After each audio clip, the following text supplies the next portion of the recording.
For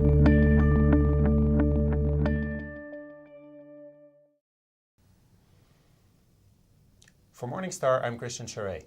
November was yet another good month for equity funds in Canada, with an overwhelming majority of fund categories posting positive returns.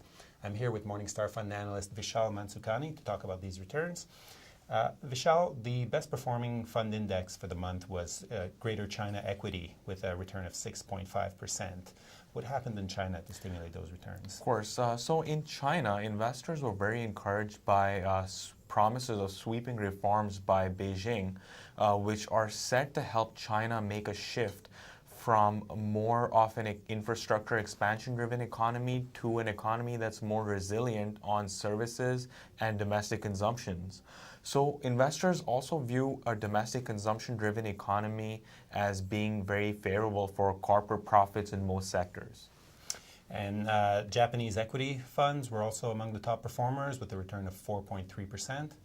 Yeah, well, in Japan, Japanese equities were mainly driven by the powerhouse exporters of Japan that have a lot to benefit from a weakening yen, which means that when the dollar appreciates versus the yen, it's cheaper for buyers with dollars to buy electronic goods from export manufacturers from Japan like Sony.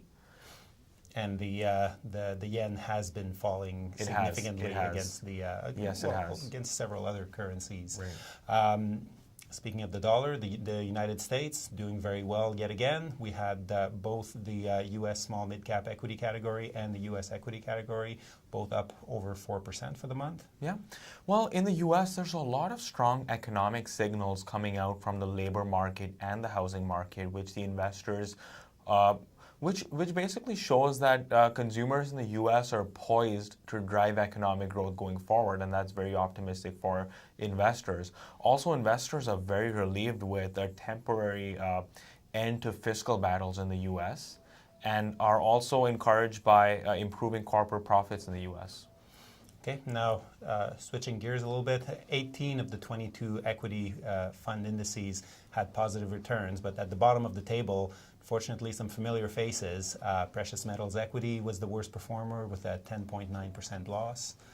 What's happening with gold yet again? Yeah, well, the losses in gold are being, the loss in the precious metals equity category has been driven by gold. And gold has been falling because investors expect the reduction in, as the U.S. economy improves, they expect the Fed to taper the stimulus, and that is expected to adversely impact gold. Moreover, this will be the first annual calendar year loss for gold in 12 calendar years, and that also sort of gives an indication that investors may have lost faith in gold as a store of value. Another notable presence among the bottom performers, natural resources equity. That ties into the China theme that you were talking about earlier? Yes, of course, yeah. So as I said earlier, China is slowly moving from an infrastructure expansion-driven economy to more of a domestic consumption-driven economy. And over the past years, when China's infrastructure was expanding rapidly, it was one of the world's largest consumers of natural resources. So of course, a shift in the economic driver is bound to have an adverse impact on suppliers of natural resources and raw materials, and that had investors, I guess, have a dimmer outlook for natural resource equities. Thank you very much, Vishal. And for more on Morningstar's survey of fund performance for the month of November, including a table containing all the Morningstar Canada fund indices results for the month, please click on the link right below the video player. And check back with us regularly for more news and updates.